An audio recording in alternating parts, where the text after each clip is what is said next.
स्वागत है आपका इस वीडियो में। दास तो ये बात पहले भी कई बार आपके श्री चरणों में रख चुका है कि जिधर भी नज़र उठाकर देखो इस संसार में आपको दुखी ही व्यक्ति नज़र आते हैं। कोई मन से दुखी होता है, कोई तन से शरीर से दुखी होता है और कोई धन से दुखी होता है। तो क्या संसार में कोई सुखी नहीं है?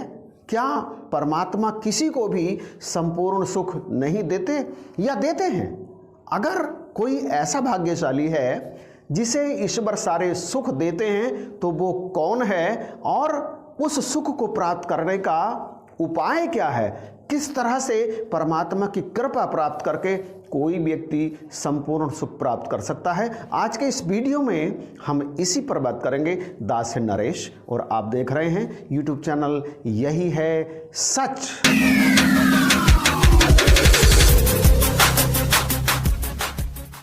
वीडियो में आगे बढ़ने से पहले दास आप सभी का शुक्रिया अदा करना चाहेगा कि आप इस चैनल से जुड़े हैं और वीडियोस देखते हैं, क्योंकि दास इस बात को भली भांति जानता है कि इस संसार में इस तरह की वीडियोस देखने वाले व्यक्तियों की संख्या बहुत ही सीमित है। बाकी सस्ती मनोरंजक वीडियो देखने वाले लोग आपको बहुत बड़ी संख्या में मिल जाएंगे, परंतु दास को इस बात से कोई फर्क नहीं पड़ता और इसीलिए आपके लिए लेकर आता है ये वीडियोस जो जीवन को संवारती हैं, चरित्र का निर्माण करती हैं और परिवार में सुख शांति बनाए रखने का पूरी तरह से प्रयास करती हैं। तो आइए चलिए वीडियो में आगे चलते हैं। एक बार लक्ष्मण जी ने भगवान श्री रामचंद्र जी के चरण छूकर प्रेम पूर्वक उनसे पूछा, हे प्रभु कृपया ये बताने की कृपा करें कि कर्म, धर्म, ज्ञान, वैराग्य और भक्ति में सर्वश्रेष्ठ कौन है और आप किससे सबसे अधिक प्रसन्न होते हैं? इस पर भगवान रामचंद्र जी ने मुस्कुराते हुए प्रेम पूर्वक लक्ष्मण जी से कहा, हे लक्ष्मण, धर्म के आचरण से वैराग्य और योग से ज्ञान होता है। ज्ञान ही मुक्ति का साधन है। और हे भाई, रही मेरे प्रसन्न होने की बात, तो मैं तो भक्ति से ही प्रसन्न होता हूँ और ये भक्ति ही है जो भक्तों को संपूर्ण सुख देती है। भक्ति स्वतंत्र सकल गुण खानी, बिन सत्संग ना पावहूँ प्राणी। परंतु हे लक्ष्मण, ये भक्ति सत्संग के बिना किसी के भी हिस्से में आती नहीं है। भक्ति तो स्वतंत्र है, यह किसी साधन की मोहताज नहीं है। ना जप, ना तप, ना ज्ञान, ना वैराग्य, ना स्नान, ना ध्यान। योग और वैराग्य और ज्ञान विज्ञान ये सब तो इसके अधीन हैं और ये भक्ति ही है जो समस्त सुखों का मूल है। सारे सुख भक्ति से प्राप्त होते हैं और भक्ति प्राप्त होती है संत की सेवा से, संत की आज्ञा में चलने से। जिसे भक्ति चाहिए ना, जो भक्ति करना चाहता है ना, वो अपने गुरु की आज्ञा का पालन करे। भगवान ने आगे कहा, सारे सुख उसे मिलते हैं जो भक्ति से अपने सतगुरु को प्रसन्न कर लेता है। अपने चरित्र से, अपनी वाणी से, अपने व्यवहार से, अपने आचरण से अपने सतगुरु को भा जाता है, उसे ही दुनिया के सारे सुख मिलते हैं। भक्ति का संबंध ताकत से, रूप से, धन से, दौलत से और विद्वता से बिल्कुल भी नहीं है। सीधा सा उदाहरण देख लो, रावण के पास क्या नहीं था? धन, दौलत, विद्वता, ताकत, शक्ति, सब कुछ तो उसके पास था। और विभीषण के पास क्या था?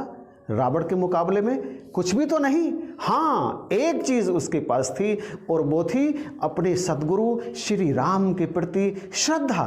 तो एक का विकास हुआ और एक का विनाश हुआ। पुण्य एक जग महु नहीं दूजा, मन क्रम वचन विप्र पद पूजा। इस संसार में पुण्य एक ही है और वह है अपने गुरु के चरणों की पूजा करना। गुरु के चरणों की पूजा करने से क्या तात्पर्य है? जो गुरु कहे सो कार कमाओ, गुरु की करनी काहे धाओ। जो गुरु कह रहे हैं वो करते चले जाएं, हो गई गुरु के चरणों की पूजा। इसके अतिरिक्त और कोई पूजा नहीं है और यही है भक्ति।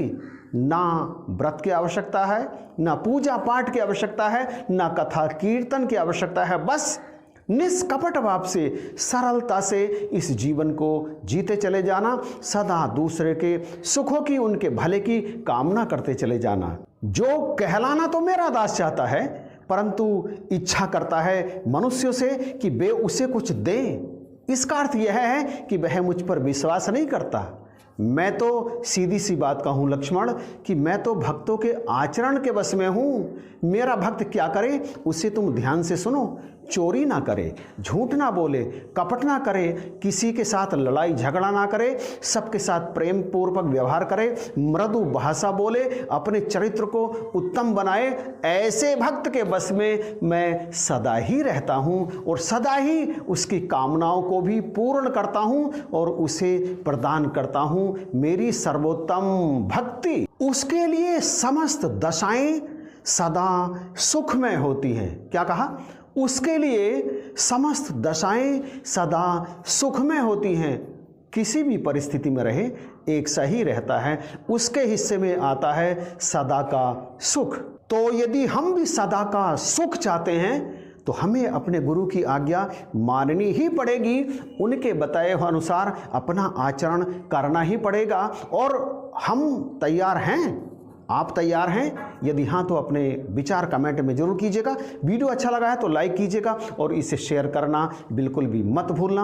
और यदि अभी तक भी आपने इस चैनल को सब्सक्राइब नहीं किया है तो प्लीज़ सब्सक्राइब करके इस बेल आइकन को प्रेस कर दीजिएगा। इन्हीं शब्दों के साथ जय हिंद।